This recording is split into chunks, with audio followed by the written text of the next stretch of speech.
Hello everyone, welcome back on my channel. So I hope you all are very well.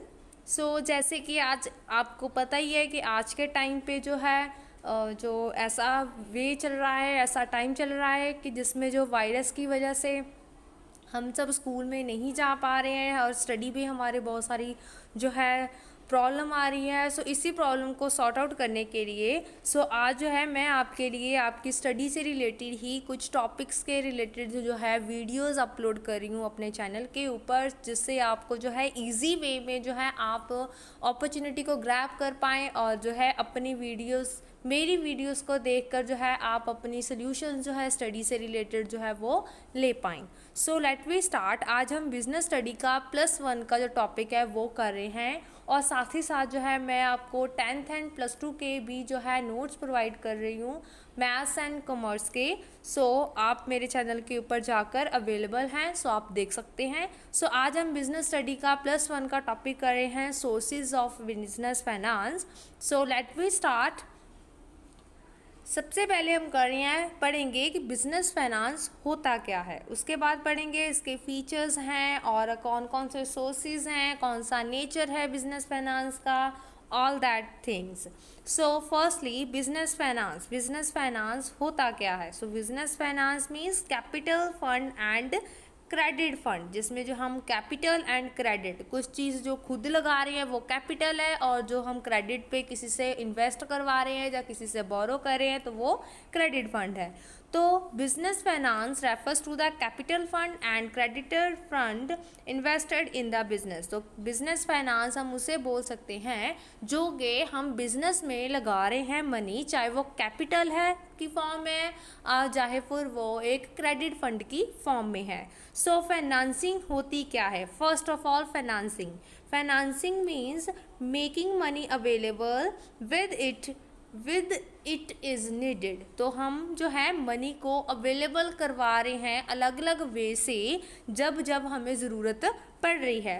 Business finance ये define किया जा रहा है। Business finance वो finance है जिसमें हम प्लानिंग कर रहे हैं, रेज कर रहे हैं, मैनेज कर रहे हैं, कंट्रोल कर रहे हैं, मनी को यूज़ कर रहे हैं और उसके साथ जो है कैपिटल फंड्स यूज़ कर रहे हैं और एनी अदर काइंड किसी और अदर काइंड के फंड्स का यूज़ कर रहे हैं इन कनेक्टेड विद बिजनेस, जो कि बिजनेस से रिलेटेड हो। फाइनेंस जो है एक मेजर फंक्शन है in any business enterprises. That means अगर हमने कोई नॉर्मल बिजनेस इंटरप्राइजेस को चलाना है, स्टार्टिंग करनी है, तो उसके लिए हमें कैपिटल की, फंड की, फाइनेंस की सबसे पहले ज़रूरत है, क्योंकि without finance, without money we can't do anything anywhere. हम कहीं भी कुछ भी नहीं कर सकते हैं। जो फाइनेंस है उसे हम लाइफ ब्लड बोल सकते हैं बिजनेस का, जिसके बिना जो है बिजनेस करना इम्पॉसिबल है। अगर हमारे पास फंड अवेलेबल अच्छे वे में है, अगर हमारे पास फंड अवेलेबल है, ज़्यादा से ज़्यादा अवेलेबल है, मैक्सिमम अमाउंट में अवेलेबल हैं, देन हम जो है अपने बिजनेस को अच्छे वे से जो है रन आउट कर सकते हैं वेरी स्मूथली। इसलिए हम ये बोल सकते हैं तो फाइनेंस जो है वो लाइफ ब्लड है बिजनेस का। इसी वे में जो है ये बोला जा सकता है, ये मेजर फंक्शन है, फाइनेंस जो है मेजर फंक्शन है बिजनेस इंटरप्राइजेस के लिए। इसमें डील किया जाता है अरेंजमेंट करने में एडिक्वेट अमाउंट, कैपिटल की अमाउंट जितनी हमें चाहिए उसे अरेंज करना और अचीव करना ऑब्जेक्टिव्स को इंटरप्राइजेस के। जो भी हमने इंटरप्राइजेस के ऑब्जेक्टिव्स को सेटअप किया है, गोल सेटअप किए हैं, उसे अचीव करने के लिए हमें फर्स्टली जो है इस एक ही चीज़ की ज़रूरत पड़ेगी एंड दैट इज़ फाइनेंस। अगर फाइनेंस होएगा तो हमारा बिजनेस अच्छे से रन आउट होएगा, अगर फाइनेंस नहीं होएगा तो हमारा बिजनेस में ही वही प्रॉब्लम आएगी। हमारे बिजनेस को हमें रन आउट करने में बहुत सारा फेसेस करने पड़ेंगे, क्रिटिसाइज होंगे। बिजनेस फाइनेंस मीन्स बिजनेस को चलाने के लिए फाइनेंस की हमें प्लानिंग करनी ज़रूरी है और हमें ये भी देखना है कि हमने कहाँ से फाइनेंस को अरेंज करना है, कहाँ से उसे रेज करना है, कहाँ से हमें ईजिली अवेलेबल हो सकता है। Next is definition of business finance. Business finance की डेफिनेशन क्या है? सो हार्वर्ड एंड अपटर्न के हिसाब से जो बिजनेस फाइनेंस है उसमें क्या क्या होता है? Business finance involves set of administrative functions in an organisation. जो एक ऑर्गेनाइजेशन के एडमिनिस्ट्रेटिव फंक्शंस होते हैं जिसमें हमने फाइनेंस से रिलेटेड देखना होता है, हमारे पास कितना कैश है, कितना हमने क्रेडिट पे लेना है, और जो है साथ में जिसमें हम डिसीजंस लेते हैं, ये सारी चीज़ें जो हैं ये एडमिनिस्ट्रेशन फंक्शन में की जाती हैं इन एन ऑर्गेनाइजेशन। किसी भी ऑर्गेनाइजेशन में, किसी भी बिजनेस में, किसी भी इंटरप्राइजेस को चलाने के लिए एडमिनिस्ट्रेशन का यही काम होता है कि उसने फाइनेंस और उसके हिसाब से जो अलग अलग डिपार्टमेंट्स हैं उनके साथ डील करना है और अपने फाइनेंस को रेज करना है, बिजनेस को स्मूथली रन आउट करना है और उस चीज़ से रिलेटेड जो है मैनेज करके डिसीजंस लेने हैं। And which relate with the arrangement of cash और क्रेडिट, जिसमें हम यही अरेंजमेंट करते हैं कैश का भी और साथ में जो है क्रेडिट का भी। कैश मीन्स कैश के फॉर्म में मनी मिल जाए, क्रेडिट मीन्स किसी से हम उधार जैसे कि लोन एंड एडवांसेस जो है वो बोरो कर लें। आगे है सो दैट द ऑर्गेनाइजेशन में have the mean to carry out its objective and satisfactory as possible as. तो जो इसका मीनिंग यही है कि ऑर्गेनाइजेशन में जो भी हमने कैरी आउट करना है बिजनेस के ऑब्जेक्टिव्स को अचीव करने के लिए, सो वो फाइनेंस ऐसे रेज करना है जो कि हमारी सेटिस्फैक्ट्री हो। दैट मीन जिससे हमें अगर वापस करना है बाद में तो वो ईजिली हम उसे बैक दे सकें, तो उसे रीपेमेंट कर सकें। तो इसके हिसाब से जो है हमने उस चीज़ को बोरो करना है। सो next is nature and significant of the business finance. तो इसका नेचर क्या है? First is while starting a business, अगर हम बिजनेस को स्टार्ट कर रही हैं तो फाइनेंस की ज़रूरत हमें पड़ेगी फिक्स्ड एसेट्स को परक्यूर करने के लिए, लगाने के लिए, and also for the meeting day by day expenses, और उनसे भी मीट करने के लिए जो हमने डेली एक्सपेंसेस को करना है, जो डेली के एक्सपेंसेस हैं उन्हें करने के लिए भी हमें उसकी ज़रूरत पड़ेगी। Second is to meet the working capital requirement, जो वर्किंग कैपिटल की रिक्वायरमेंट वही हुई जो डेली के ऑपरेटिंग वर्किंग है उसके हिसाब से जो कैपिटल की ज़रूरत पड़ेगी। And when production produce in lengthy, अगर प्रोडक्शन की जो प्रोसेस है बहुत ज़्यादा लेंथी है उसके लिए। And third is to finance the growth and expansion of project. Third यही है कि हमने अपनी कंपनी की ग्रोथ करनी है, उसको एक्सपैंड करना है, तो उस चीज़ को बढ़ाने के लिए, इंक्रीज़ करने के लिए, अपनी कंपनी की डेवलपमेंट करने के लिए हमें फाइनेंस की ज़रूरत पड़ेगी। नेक्स्ट है sources of finance on the basis of ownership. Ownership के बेस के ऊपर हमारे पास है दो सोर्सेज हैं। First is ownership fund and second is borrowed fund. Ownership fund जिसमें हमें ऑनरशिप मिलती है, और बोरोड फंड वो होते हैं जो हम किसी से उधार पे लेते हैं, बोरो करते हैं। सो आगे हम इसमें ही डिटेल में पढ़ेंगे कि ऑनर में कौन से आते हैं और बोरोड में कौन से आते हैं। तो एक चीज़ और क्लियर कर दूं, जो ऑनर्ड होते हैं वो लॉन्ग टर्म फंड होते हैं और जो बोरोड होते हैं वो शॉर्ट टर्म फंड्स होते हैं। So next is honoured fund. Honoured fund जो है वो लॉन्ग टर्म सोर्सेज होते हैं। फर्स्ट से पहली बात यही है, ऑनर्ड फंड मीन जिनमें लॉन्ग टर्म सोर्स हो। और इसमें क्या क्या चीज़ें हैं? ऑनर फंड पहले होते क्या हैं? It refers to the fund contribute by the owner. ये वो वाले फंड्स होते हैं जो एक ऑनर कंट्रीब्यूट करता है, as well as cumulative profits of the company. और इसमें जो है क्यूमुलेटिव जो भी हम एवरेज निकालते हैं प्रॉफिट्स की, वो सारे इसमें इंक्लूड होते हैं। तो ये जो फंड्स होते हैं रिमेन्स विद द कंपनी, ये कंपनी में रिमेन्स ऐसे ही चलते हैं। And it has no liability to return. इन फंड्स में हम किसी को भी रिटर्न नहीं करते हैं। मीन्स जो इस चीज़ के होल्डर्स होते हैं उन्हें हमें वापस में रिटर्न कुछ भी नहीं करते, लाइक इंटरेस्ट, डिविडेंड, नथिंग, ऐसा कुछ भी नहीं उन्हें पे करते। और फॉर एग्जांपल इसमें इक्विटी एंड रिटेन अर्निंग्स जो है वो आ जाती है। रिटर्न अर्निंग्स में जैसे सरप्लस वगैरह इसमें आ जाता है। सो इसके फीचर्स क्या क्या हैं?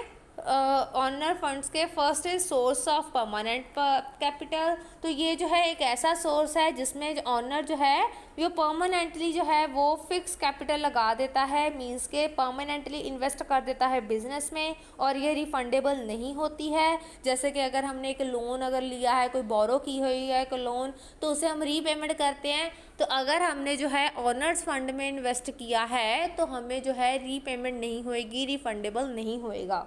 सो लार्ज पार्ट ऑफ जो है honours fund is used for acquiring fixed assets. तो ज़्यादातर अमाउंट जो है ये हम यूज़ करते हैं फिक्स्ड एसेट्स को परचेज करने में। फिक्स्ड एसेट्स वो एसेट्स होती हैं जिन्हें हम लंबे समय के लिए, लॉन्ग टाइम के लिए यूज़ कर पाते हैं, जैसे कि मशीनरी है, फर्नीचर है, एनी अदर इक्विपमेंट्स हैं, वो टूल्स वगैरह हैं, उन्हें यूज़ करने के लिए हम परचेज़ करते हैं, इन्वेस्ट करते हैं उनमें, तो एसेट्स को लेते हैं। तो उन एसेट्स को लेने में जो है हम किसका, ऑनर्स फंड का यूज़ करते हैं। So this type of finance, जो इस टाइप का फाइनेंस होता है वो अवेलेबल होता है फॉर ऑल द पर्पस, वो सारे पर्पस के लिए अवेलेबल होता है through out the life of business. तब तक अवेलेबल होता है जब तक बिजनेस की लाइफ है, जब तक बिजनेस चलेगा तब तक वो जो है फंड अवेलेबल होएगा। And second is provision of risk capital. तो इसमें क्या है, जो ऑनर्स फंड होते हैं उन्हें हम रिस्क कैपिटल भी बोल सकते हैं बिजनेस की। As a return on this capital depend upon the rate of earning of company, कि इसकी रिटर्न इसी के ऊपर बेस होती है कि कंपनी को कितनी अर्निंग्स हो रही हैं, कितना उसे प्रॉफिट हो रहा है। In the case company is incurring loss, अगर ऐसा कोई केस है कि कंपनी को लॉस वेयर करना पड़ रहा है, तो then it is not compulsory to pay any return on the owners fund. तो ये कंपल्सरी नहीं है कि हम ऑनर्स को जो है फंड वापस करें।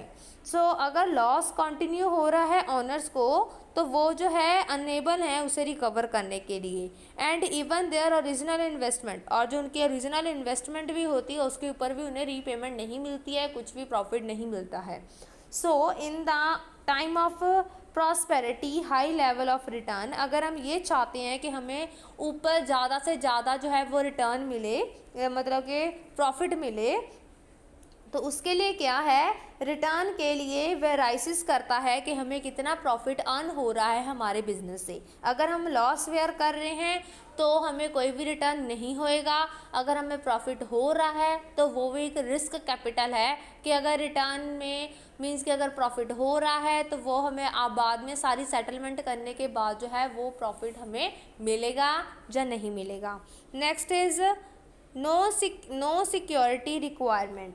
नो सिक्योरिटी, इसमें कोई भी ऑनरशिप कैपिटल में कोई भी सिक्योरिटी की ऑफ़र नहीं होती है, कि कोई श्योरिटी नहीं होती है कि हमें रिटर्न में वापस होएगा या नहीं होएगा। And next is source of owner fund. तो इसमें सोर्सेज क्या क्या हैं, तो जो ऑनर्स फंड होते हैं उसमें जो है अगर कंप्रेस करें, शेयर कैपिटल आ जाती है, रिटेन अर्निंग्स आ जाते हैं, ये सारी चीज़ें जो है उसमें इंक्लूड हो जाती हैं। नेक्स्ट है बोरोड फंड।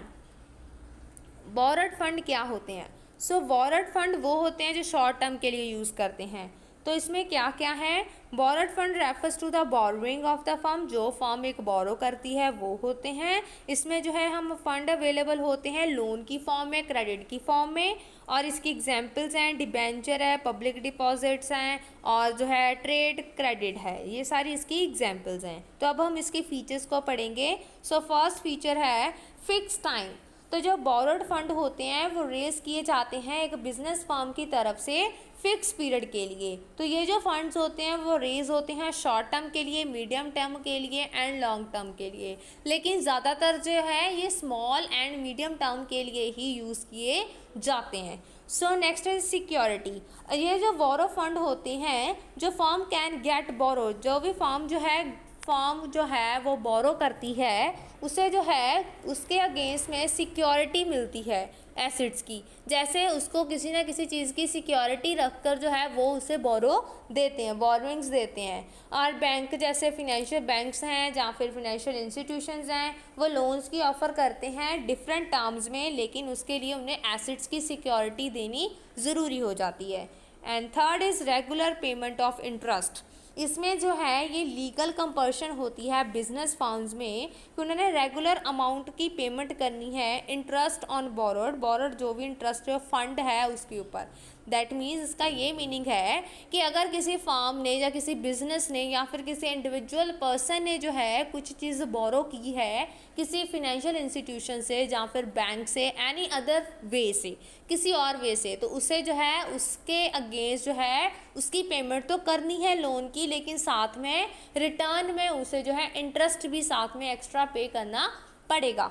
तो ये जो है एक रेगुलर पेमेंट हो जाती है इंटरेस्ट की। जितने टाइम पीरियड तक उसके पास जो है अमाउंट उतनी रहेगी उतने टाइम पीरियड का वो साथ में इंटरेस्ट भी पे करेगा person. So next is control. तो जो बोरो फंड जो होते हैं security holder do not get the right to control and manage the activity of the business. जो बोरोड फंड होते हैं उसके जो सिक्योरिटी होल्डर्स होते हैं उनके पास जो है इस चीज़ का राइट नहीं होता है कि वो जो है बिजनेस फर्म को आकर जो है मैनेज कर पाएँ या फिर बिजनेस फर्म को कंट्रोल करने में एक्टिविटीज़ को कंट्रोल करने में जो है वो हेल्प करे, कोई डिसीजन देने में हेल्प करे, बिकॉज उनके पास जो है वोटिंग राइट्स नहीं होते हैं। Voting rights only in the case किसके पास होते हैं, ओनली ऑनर फंड वालों के पास होते हैं। जो बोरोड फंड वाले हैं जिनसे उन्होंने बोरो किया है वो वाले जो है उनके पास वोटिंग राइट्स नहीं होते हैं। And next is source of borrowed fund. तो इसके सोर्सेज क्या क्या हैं, जैसे डिबेंचर्स हैं, कमर्शियल बैंक से लोन ले रहे हैं, फिनेंशियल इंस्टीट्यूशन से लोन ले रहे हैं, पब्लिक डिपॉजिट्स हैं या फिर इंटर कॉर्पोरेट डिपॉजिट्स हैं और क्रेडिट ट्रेड है। तो ये सारी चीज़ें जो हैं ये इनके सोर्सेज हैं। नेक्स्ट जो है next are sources of raising finance. और कौन कौन से सोर्सेज हैं, one is owner and second is borrowed. अब ऑनर में क्या क्या आ जाएगा, इक्विटी शेयर है, प्रेफरेंस शेयर है, रिटेन अर्निंग्स है, जीटीआर है, ADD लिखा है लेकिन ADR आएगा यहाँ पे, अमेरिकन डिपॉजिटरी रिसिप्ट आएगा, एंड IDR है। बोरोड में क्या क्या है, डिबेंचर है, लोन फॉर फिनेंशियल इंस्टीट्यूशन है, लोन फ्रॉम कमर्शियल बैंक्स हैं, पब्लिक डिपॉजिट्स हैं, ट्रेड क्रेडिट है एंड ICD है। अब इसे हम जो है ये सारे जो है इन्हें हम डिटेल में रीड आउट करेंगे। Okay, so let we start with the equity share. Equity share क्या होते हैं, इक्विटी शेयर जो है वो लॉन्ग टर्म सोर्स है। सो इक्विटी शेयर में क्या है, इक्विटी शेयर जो है वो कॉमन सिक्योरिटी इशू की जाती है परमानेंट बेसिस के ऊपर ऑनर फंड्स कैपिटल की फॉर्म में। दैट मीन्स ये परमानेंट बेसिस पे होते हैं, इनके ऊपर कुछ भी रिटर्न नहीं होता है और ये भी श्योरिटी नहीं होती है कि ये वापस होंगे या नहीं होंगे। और इक्विटी शेयर जो है वो मोस्ट इंपॉर्टेंट सोर्स होते हैं raising long term capital. Long term capital को रेज करने के सबसे इम्पॉर्टेंट सोर्स है ये। एंड द इक्विटी शेयर जो है आर दोज, ये वो शेयर्स होते हैं which do not carry any special, इन्हें कोई स्पेशल और प्रेफरेंटेबल राइट्स नहीं होते हैं in the payment of annual dividend, कि इन्हें कोई डिविडेंड वापस आएगा, इंटरेस्ट वापस आएगा या फिर कैपिटल की रीपेमेंट होएगी। At the time of binding up means जब कंपनी जो है ख़त्म होने वाली होती है तब जो है कैपिटल जो है and also the capital of equity share holder are return only, तब भी रिटर्न होती है जब जो है बाकी सारे क्लेम्स जो हैं वो क्लियर हो जाते हैं, सेटल हो जाते हैं, उसके बाद जो है इसकी रीपेमेंट उन्हें की जाती है डिविडेंड के साथ। अदरवाइज़ कोई भी इसमें डिविडेंड की पेमेंट नहीं होती है और ये भी श्योरिटी नहीं होती है कि उनकी कैपिटल की जो है वो रीपेमेंट की जाए। Next is preference shares. Preference share ये ना से ही क्लियर हो रहा है, ये वो वाले शेयर्स होते हैं जो कि जिनको प्रेफरेंस दी जाती है। प्रेफरेंस मीन्स उन्हें डिविडेंड देने की प्रेफरेंस दी जाती है। ये भी लॉन्ग टर्म सोर्स हैं, तो इसमें क्या क्या आ जाएगा, प्रेफरेंस शेयर्स वो शेयर्स होते हैं which get preference over the equity share, इन्हें इक्विटी के अगेंस्ट जो है प्रेफरेंस पहले मिलती है। तो इसमें क्या क्या है, first is payment of dividend, इसमें डिविडेंड की पेमेंट होती है। Second is repayment of investment amount during binding, तो इसमें जो है मतलब कि रीपेमेंट की इन्वेस्टमेंट, मतलब जो भी उन्होंने इन्वेस्टमेंट की है उसकी रीपेमेंट की भी होती है श्योरिटी कि बाइंडिंग अप के टाइम के ऊपर उन्हें रीपेमेंट होएगी। एक चीज़ मैं क्लियर कर दूं आपको, इसके बाद में एक नेक्स्ट वीडियो और अपलोड करेंगी जिसमें जो है equity share and preference shares के बारे में डिटेल में मैं बताऊंगी, और साथ में जो है ये भी बताऊंगी कौन कौन से टाइप के होते हैं और इन दोनों के फीचर्स क्या क्या हैं, एंड लास्ट इज इन दोनों में डिफरेंस क्या है।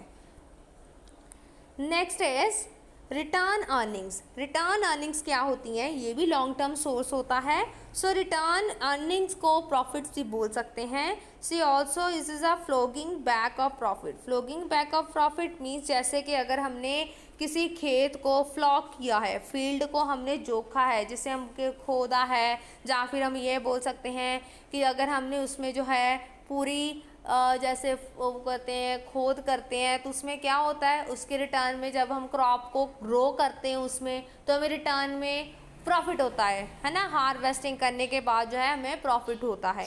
सो रिटेन अर्निंग्स भी सेम यही है कि जो भी हमने इन्वेस्टमेंट की होती है उसके बाद जो है हमें जो फ्लोगिंग बैक होती है, मीन्स के जो हमें प्रॉफिट मिलता है, तो उसे बोल देते हैं रिटर्न प्रॉफिट या फिर retain earnings. So retain earnings इसमें सेल्फ फाइनेंसिंग और internal financing, reserve and surpluses, ये सारा कुछ आ जाता है।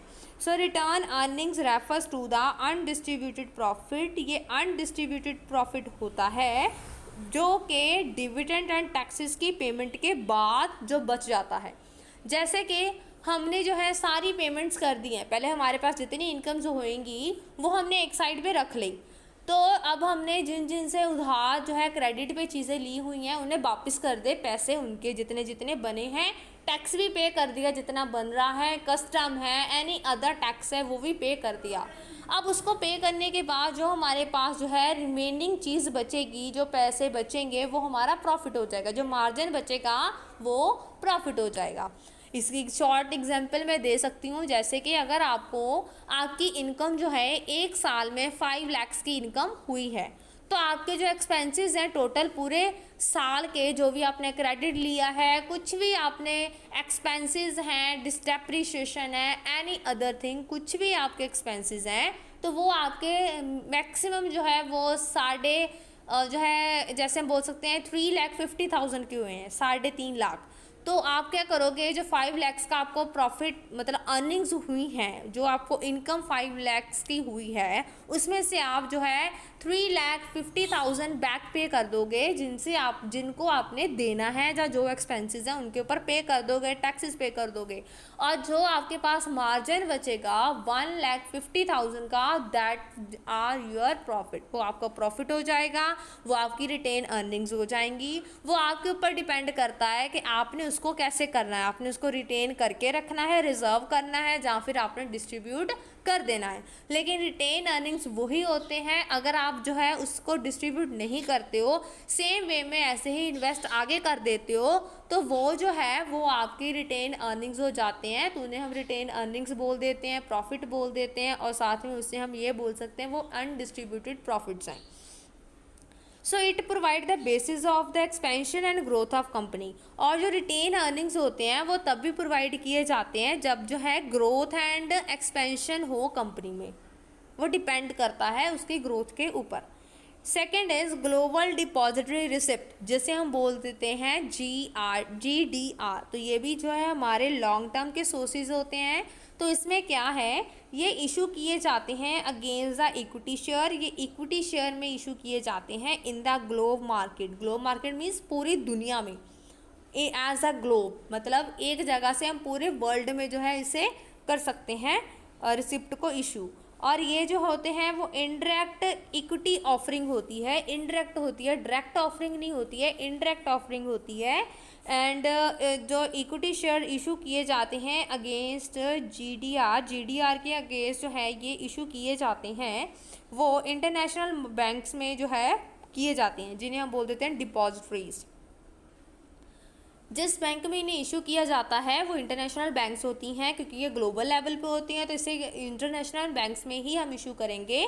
और जो इस टाइप की होती हैं इन्हें हम डिपॉजिटरीज के नाम से जानते हैं। सो कंपनी जो है वो डिविडेंड नोटिस इशू करती है, रिपोर्ट्स बनाती है regarding this shares to the bank के जो इश्यूज, मतलब ओनली बैंक, अगर हमने बैंक को इशू करने हैं जो शेयर्स हैं उनके रिगार्डिंग जो है हमें बैंक को पूरी इंफॉर्मेशन देनी पड़ती है। तो ये जो शेयर्स होते हैं इन्हें हम डिपॉजिटरी शेयर्स भी बोल सकते हैं। So the holder of the shares, इनके ऊपर जो है होल्डर जो है do not get voting right, इनके पास कोई वोटिंग राइट्स नहीं होते हैं। The capital contribution by these shares is in the dollar, और जो भी कॉन्ट्रीब्यूशन की जाती है इन शेयर्स के ऊपर वो डॉलर की फॉर्म में की जाती है। अब ध्यान से सुनने, इसमें क्या क्या पॉइंट्स हैं, जीडीआर में क्या क्या पॉइंट्स हैं। ग्लोबल डिपॉजिटरी रिसिप्ट में ये जो है ये इक्विटी शेयर के अगेंस्ट इशू की जाती है। सेकंड चीज़ जो है ये इनडायरेक्ट इक्विटी ऑफरिंग होती है। थर्ड वन इज ये जो है जीडीआर जो है वो कहाँ से इशू होते हैं, इंटरनेशनल बैंक से इशू होते हैं जिन्हें हम डिपॉजिटरी बोल देते हैं। एंड फोर्थ इज जो भी इसमें जो है डिविडेंड नोटिस होता है, जो रिपोर्ट्स होती हैं वो शेयर्स के रिगार्डिंग वो बैंक के द्वारा ही इशू की जाती हैं, और इन शेयर्स को हम जो है डिपॉजिटरी शेयर्स भी बोल देते हैं। और इनके जो होल्डर्स होते हैं मीन्स जिन्होंने इन्हें परचेज़ किया होता है उनके पास कोई भी डिसीज़न लेने का जहाँ वोटिंग देने का कोई राइट नहीं होता है। और लास्ट थिंग इज़ ये जो है जो भी कंट्रीब्यूशन की जाती है इन शेयर्स में वो डॉलर की फॉर्म में की जाती है। Next is American depository receipt, जैसे ये भी सेम जीडीआर की तरह ही है, वो ग्लोबल लेवल पे है, ये अमेरिकन जो नाम से क्लियर हो रहे हैं दैट मीन जो कि अमेरिका के साथ डील कर रहे हैं। सो अमेरिकन डिपॉजिटरी रिसिप्ट भी ADR जो है ये भी लॉन्ग टर्म सोर्स हैं। तो इसमें क्या क्या है, ये भी सेम जो है जीडीआर की तरह होते हैं except that it can be issued by the citizen of USA। ये जो है सिर्फ USA के सिटीजन्स को ही इशू किए जाते हैं। And it can be listed on the stock exchange, और इन्हें जो है US की स्टॉक एक्सचेंज में लिस्टेड करवाया जाता है। जैसे यहाँ पे दिया गया है इन्हें US की स्टॉक एक्सचेंज में लिस्टेड करवाया जाता है। और जो ADRs होते हैं वो सब्जेक्ट टू मच स्ट्रिक्टर, ये बहुत ज़्यादा स्ट्रिक्ट होते हैं क्योंकि यहाँ के इन्हें जो रिक्वायरमेंट्स होती हैं उन्हें डिस्क्लोज नहीं किया जाता है ज़्यादातर देन द GDR, जैसे GDRs में किया जाता है। And because regulations of US stock are very strict, क्योंकि इन्हें जो है क्योंकि जो US की स्टॉक एक्सचेंज है उसकी जो रूल्स एंड रेगुलेशंस बनी हैं बहुत ज़्यादा स्ट्रिक्ट हैं, इसलिए इन्हें जो है स्ट्रिक्ट डिस्क्लोजर रिक्वायरमेंट्स दी जाती हैं ADRs में। तो ये जो बहुत टफ है इनमें इन्वेस्ट करना। और जो ADRs होते हैं वो अमेरिकन डॉलर के डोमिनेशन में ही इंस्ट्रूमेंट जो है ये इशू किए जाते हैं। जैसे पिछला जो है वो ओनली डॉलर्स थे, वहाँ पे मेंशन नहीं था कि कौन से डॉलर्स हैं, वहाँ पे सिंपल डॉलर फॉर्म लिखी हुई थी कि कंट्रीब्यूशन डॉलर की फॉर्म में होती है। लेकिन जो अमेरिकन डिपॉजिटरी रिसिप्ट्स हैं ये ओनली US डॉलर या फिर अमेरिकन डॉलर्स की फॉर्म में ही कंट्रीब्यूट करते हैं, इनकी वही डिनोमिनेशन चलती है। तो जो अमेरिकन बैंक्स होती हैं वो फंक्शनिंग करती हैं डिपॉजिटरी, क्योंकि वही जो है ADRs को इशू करती हैं, जो अमेरिकन बैंक्स हैं वो डिपॉजिटरी का काम करती हैं। Next are Indian depository receipt. अब ये भी नाम से क्लियर हो रहा है, अगर ग्लोबल वाली पूरे वर्ल्ड में है, अमेरिकन वाली अमेरिका में है, और जो इंडियन वाली है दैट मीन्स वो इंडिया की डिपॉजिटरी रिसिप्ट्स होएगी। So these are also the long term resources. और जो IDRs हैं वो जो है GDR की तरह ही होते हैं except that is issue to the, बस इसमें यही चीज़ है ये इंडिया के सिटीजन्स को ही इशू किया जाता है। थ्रू IDRs के थ्रू जो है फॉरेन जो कंपनीज होती हैं वो अपने फंड्स रेज करती हैं इंडियन मार्केट से।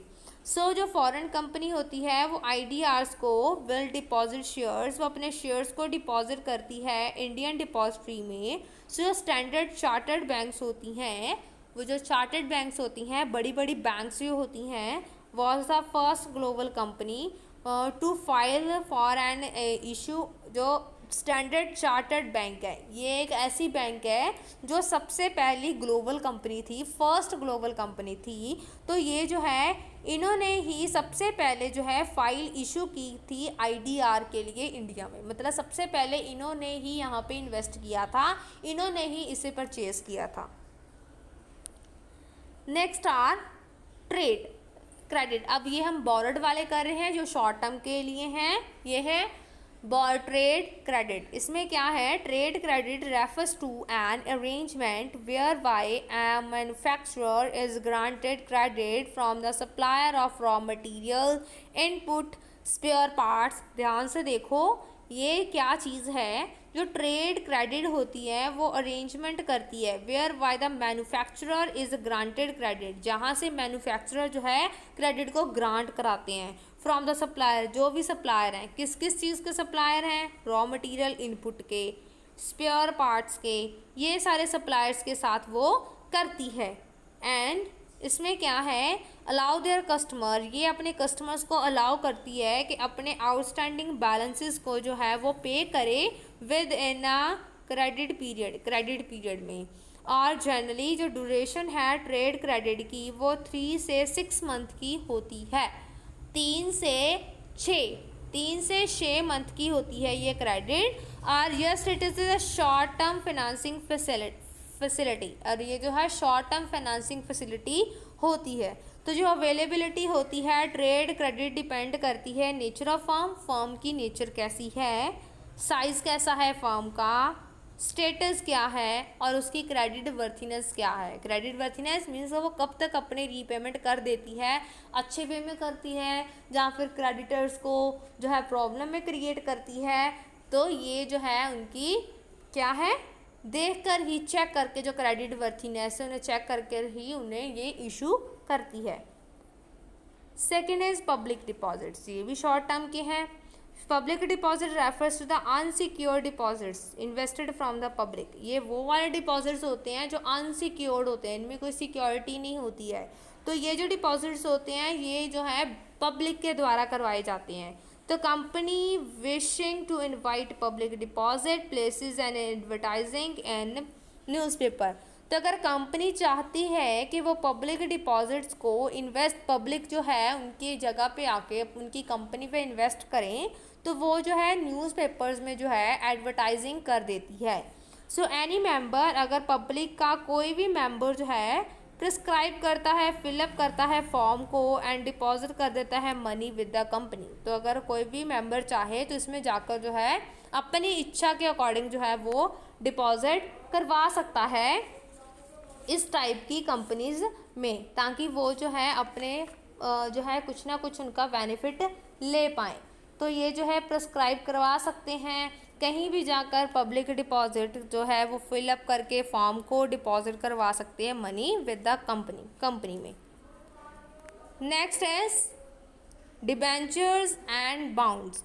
अब मैं ये भी क्लियर कर दूं, जैसे मैंने इक्विटी शेयर, प्रेफरेंस शेयर के बारे में बोला है कि उनकी डिटेल में मैं आपको दे दूंगी, उसी वे में मैं डिबेंचर्स के बारे में भी आपको डिटेल में ही एक वीडियो जो है वो शेयर करूंगी, वो भी आप देखना ज़रूर। इसमें भी इसके फीचर्स और इसके टाइप्स, ये सारी चीज़ें क्लियरली मैं आपको बता दूंगी क्या क्या होती हैं, और साथ में ये भी बता दूंगी कि ये शेयर से कैसे डिफरेंट होते हैं डिबेंचर्स। सो ये डिबेंचर्स जो हैं वो भी शॉर्ट टर्म में आ जाते हैं, लेकिन साथ ही साथ जो है ये मीडियम टर्म में भी जो है फॉर्म कर सकते हैं, तो लॉन्ग टर्म में भी हम इसे ले सकते हैं, ठीक है। सो इसमें क्या क्या है, डिबेंचर्स जो हैं वो कॉमन सिक्योरिटी होती है जो कि इशू की जाती है बोरोड फंड कैपिटल में।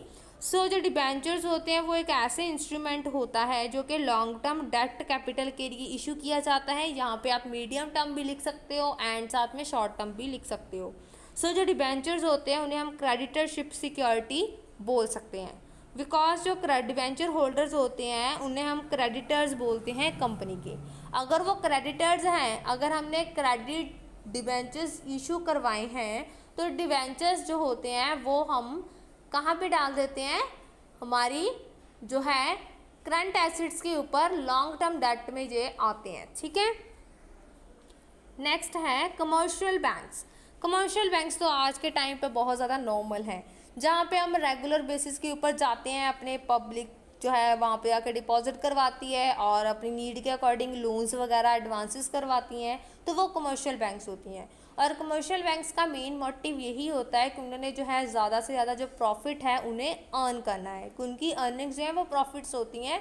जो भी उनकी सिक्योरिटीज़ हैं, जो वो लोन्स वगैरह ग्रांट करते हैं, जो भी उनमें मार्जिन बचता है, तो वो मार्जिन में जो होने वाली श्योरिटी मीन्स इंटरेस्ट पेमेंट होती है वही उनका प्रॉफिट होता है। सो कमर्शियल बैंक जो होती हैं वो ऑक्यूपाई करती हैं वेरी इंपॉर्टेंट पोजीशन, सबसे इम्पॉर्टेंट पोजीशन होती है इनकी कहाँ पे, बिजनेस फाइनेंस में। और ये प्रोवाइड करती हैं funds for the different purpose, अलग अलग पर्पस के लिए, अलग अलग टाइम पीरियड्स के लिए जो है फंड्स को प्रोवाइड करवाती हैं लोगों को और पब्लिक को। जो कमर्शियल बैंक्स होती हैं वो short term, medium term and long term भी बोल सकते हैं। तो ये सारे टाइप के जो फंड्स हैं वो अवेलेबल करवाती हैं। And now days they have started giving, आज के समय में वो जो है, आज के समय में वो क्या करना शुरू कर दिया है उन्होंने, आज के समय में जो है वो साथ में स्टार्ट कर दिया है उन्होंने लॉन्ग टर्म लोन्स में भी सिक्योरिटीज़ के अगेंस्ट देना। अब ध्यान से सुनना, इसमें क्या क्या चीज़ें हैं। जो कमर्शियल बैंक्स हैं वो मेन पोजीशन, मेन एक लेवल पे, इम्पॉर्टेंट लेवल के ऊपर फंड को प्रोवाइड करती हैं डिफरेंट पीरियड्स के लिए, डिफरेंट पर्पस के लिए, डिफरेंट पीपल्स को। और जो कमर्शियल बैंक्स हैं ये short term, medium term loans जो है वो प्रोवाइड करती हैं, लेकिन आज के समय में वो लॉन्ग टर्म भी प्रोवाइड कर रही हैं, किसके अगेंस्ट, सिक्योरिटीज़ के अगेंस्ट। जैसे आप यहाँ पे देख ही सकते हैं, पिक्चर में शो किया गया है, इंडिविजुअल भी हो सकता है, organization, companies, mortgage, car loans, business loans, any other type. और इसमें जो है मेन मोटिव यही है, accept deposits and issue loans, loans को इशू करना एंड डिपॉजिट्स को एक्सेप्ट करना, यही इनका मेन वर्किंग है।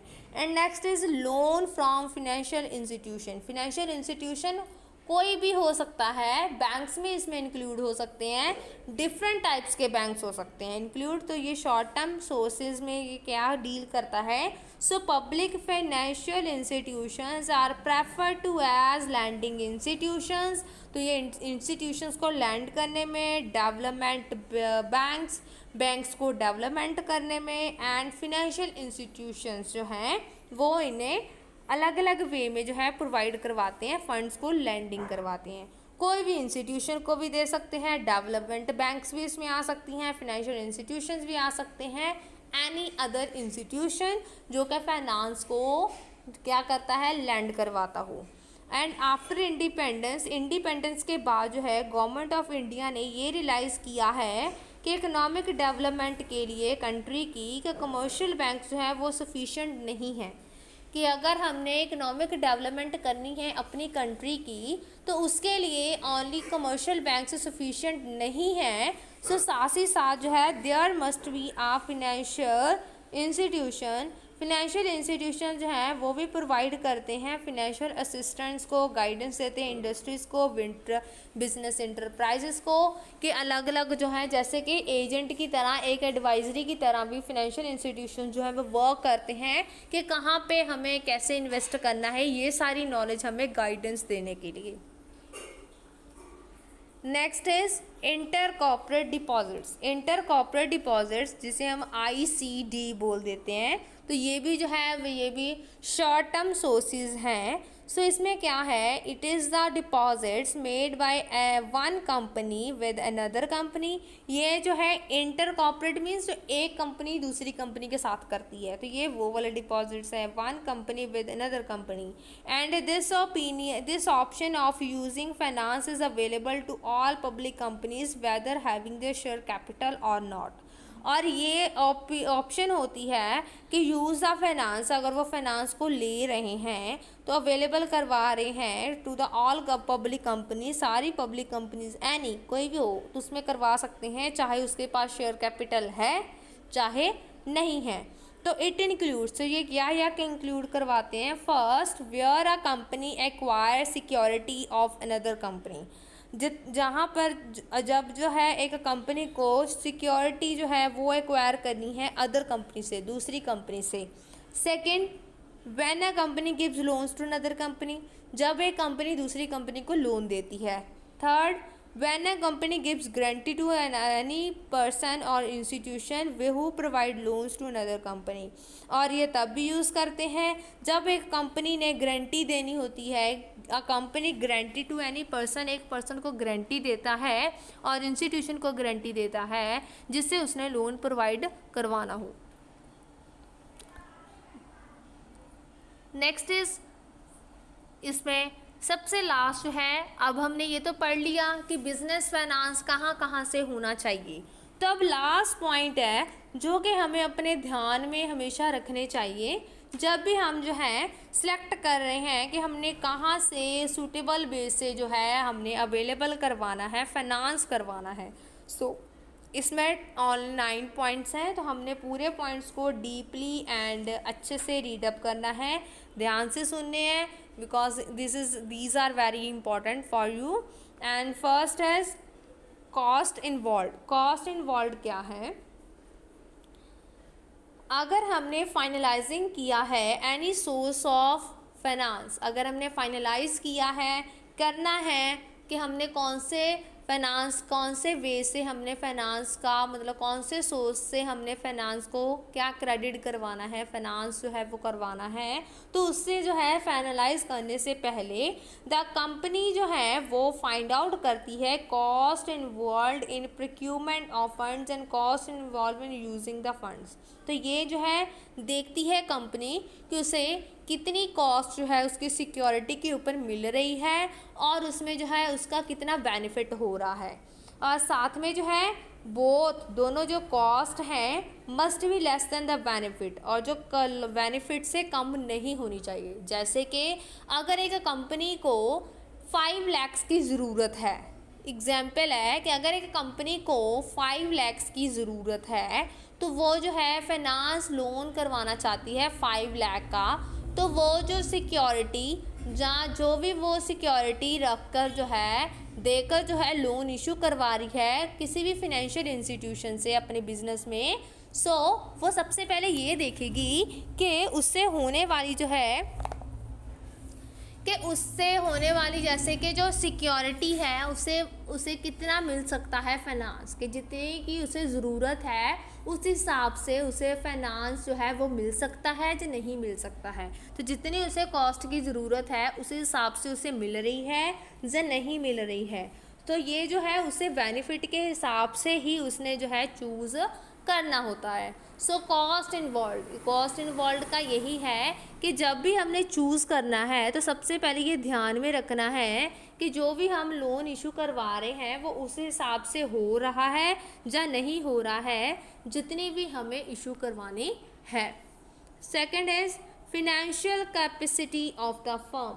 तो इसमें क्या है, अगर फर्म जो है वो फाइनेंशियली साउंड मतलब अगर उसने फाइनेंसिंग करवानी है देन इट में प्रेफर बोरोड फंड, तो ये प्रेफर करता है कि फ़ंड को बोरो करे as it will be able to repay the borrowed fund, और ये एबल है कि वो उस फंड को रीपेमेंट भी करे जो उसने बोरो करवाया है एंड ईजिली पे हो जाए इंटरेस्ट अमाउंट के साथ।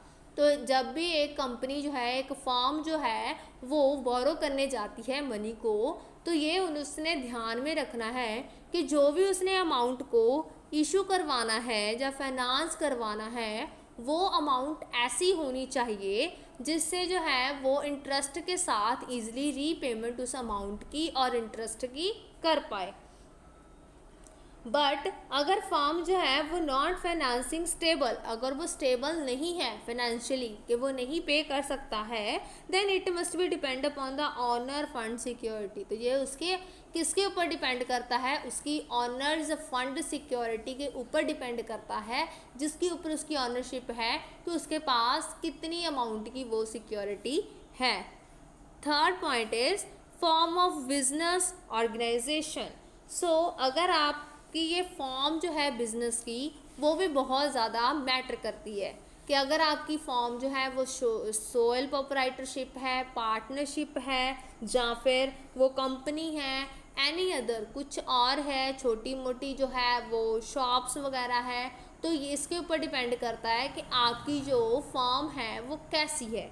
सो अगर जो है सोल प्रोप्राइटरशिप फर्म है या फिर पार्टनरशिप फर्म है, वो जो है फंड को रेज नहीं कर सकती है bye issuing of shares and debenture. वो शेयर्स और डिबेंचर्स को इशू करके जो है वो फाइनेंस को फंड को रेज नहीं कर सकती है, because they have depend upon factoring. तो वो कहाँ से कर सकती है? फैक्टोरिंग करके, लीजिंग करके, या फिर ट्रेड क्रेडिट करके। तो ये अलग अलग चीज़ें हैं जिसके हम सिक्योरिटी रखकर एनी अदर फिनेंशियल इंस्टीट्यूशन से जो है वो लोन ग्रांट करवा सकते हैं। सो वेयर है, चाहे वो ज्वाइंट, अगर जो है वो ज्वाइंट स्टॉक कंपनी है तो वो प्रेफर कर सकती है कि वो शेयर्स को इशू करे। अगर वो स्टॉक कंपनी है देन तो वो शेयर्स को इशू कर सकती है, डिबेंचर्स को भी इशू कर सकती है।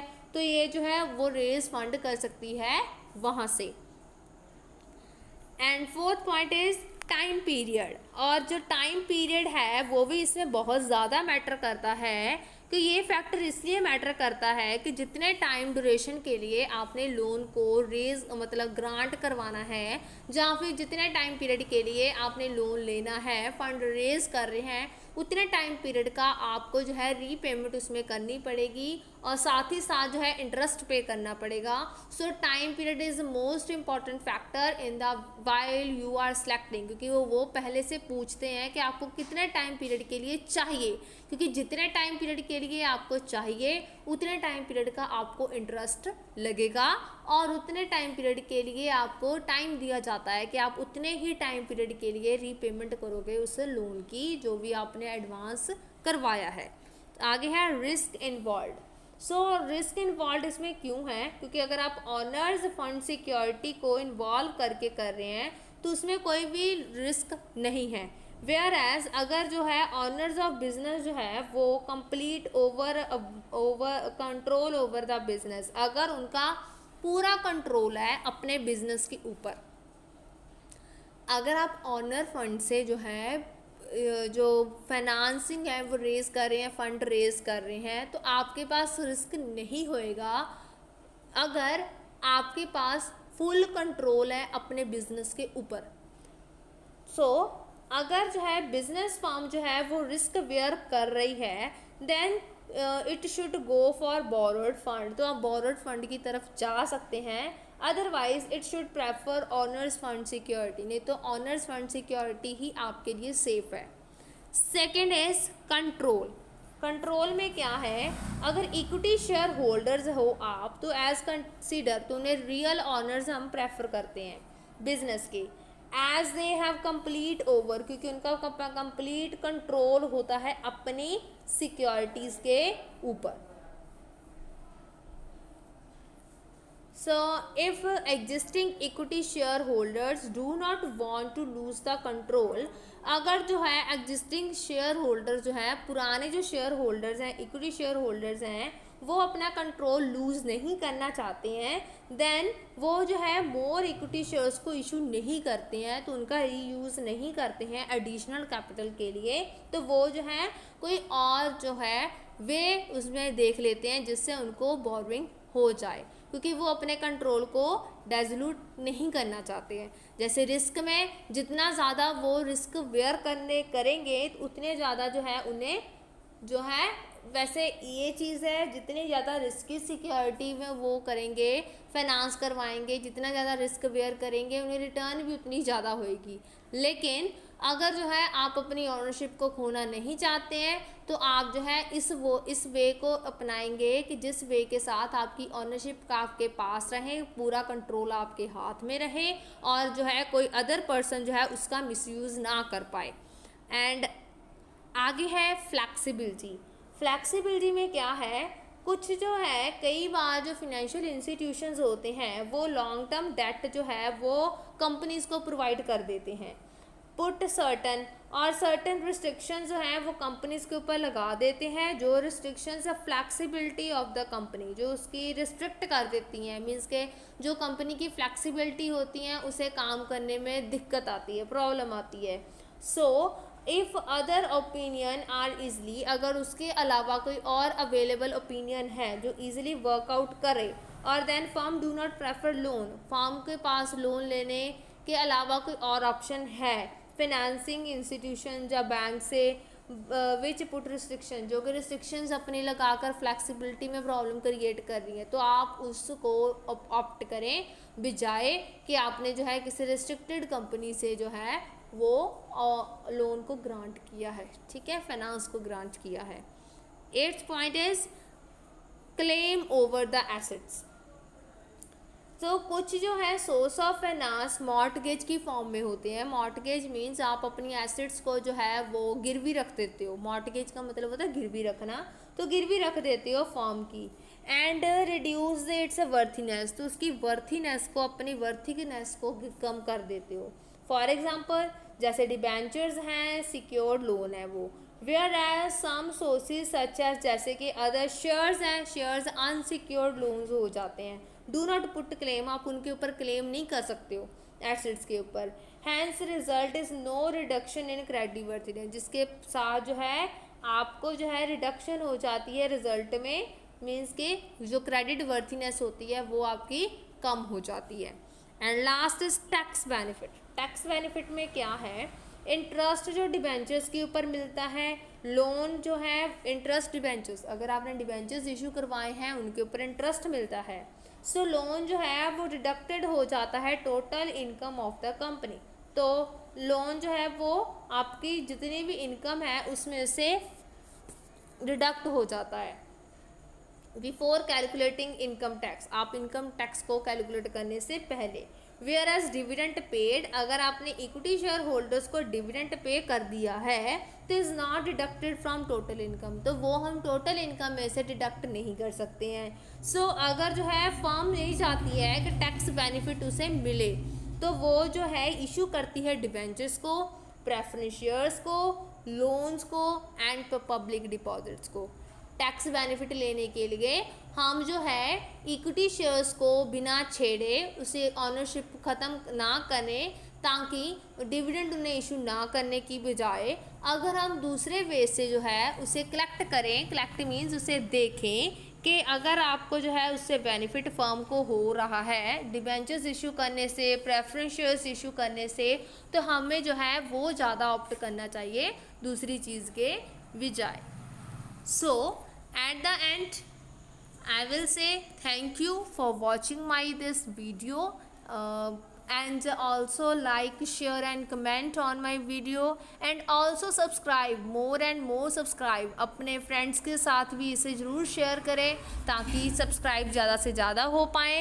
एंड साथ में जो है साथ में प्रेस करें बेल आइकन को, ताकि मेरे आने वाली वीडियोस जो है वो आप तक सबसे पहले पहुंच जाएं। और अगर आपको किसी भी टॉपिक के रिगार्डिंग एनी वीडियो चाहिए तो आप जो है मुझे बोल सकते हैं, आपकी नोट्स प्रोवाइड कर सकती हूँ इफ़ यू वांट, अगर आप चाहते हो तो। Thank you for watching my video.